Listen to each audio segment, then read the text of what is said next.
Hello and welcome to Thought for the Week.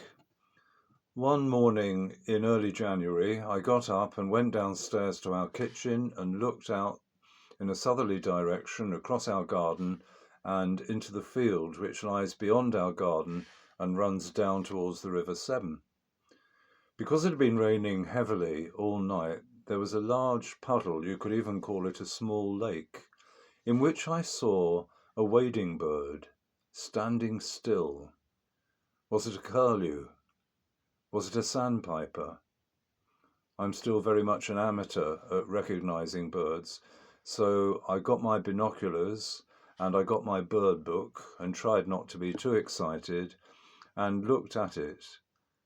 I thought to myself, this could be a redshank, gently stabbing at the reflection of itself in the still water. But then another, then two more, gently joined it. What a surprise!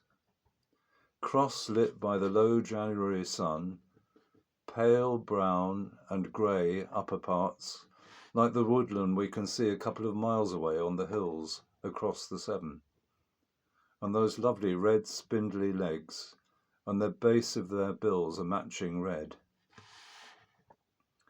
It was the serenity of the way they went about their slow wading and feeding that took me.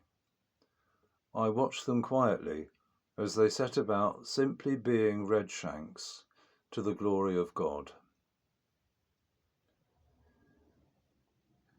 It's our privilege to read morning and evening prayer every day with set readings and psalms. These sometimes include a few sections of Psalm 119 about walking in the law of the Lord.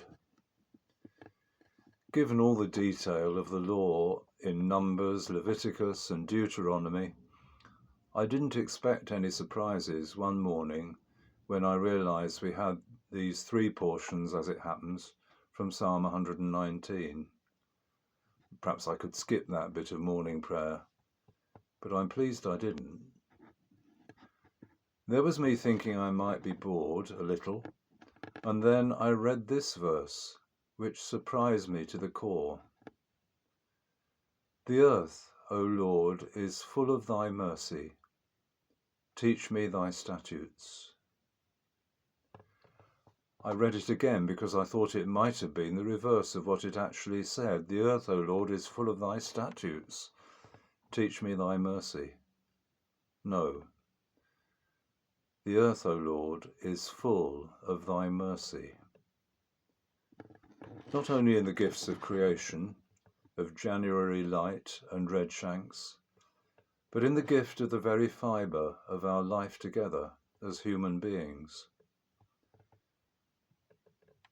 It seems endless, doesn't it? Terrible news, stuff being megaphoned at us, how to improve our lives, why we shouldn't like this or that group of people, how we should acquire more and forget about the poor of the world, and indeed our own poverty of heart.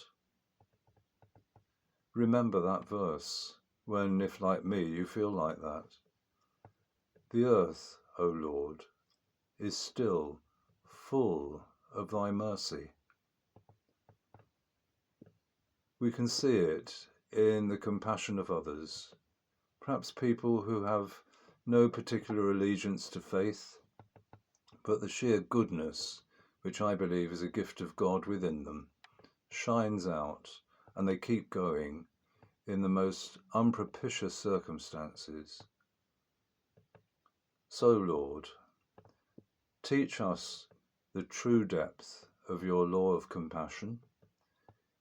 Keep our eyes fixed on you. Give us delight in returning daily to your school of service, to looking at Scripture, reflecting on it, and teach us your statutes, and keep us trusting in your mercy.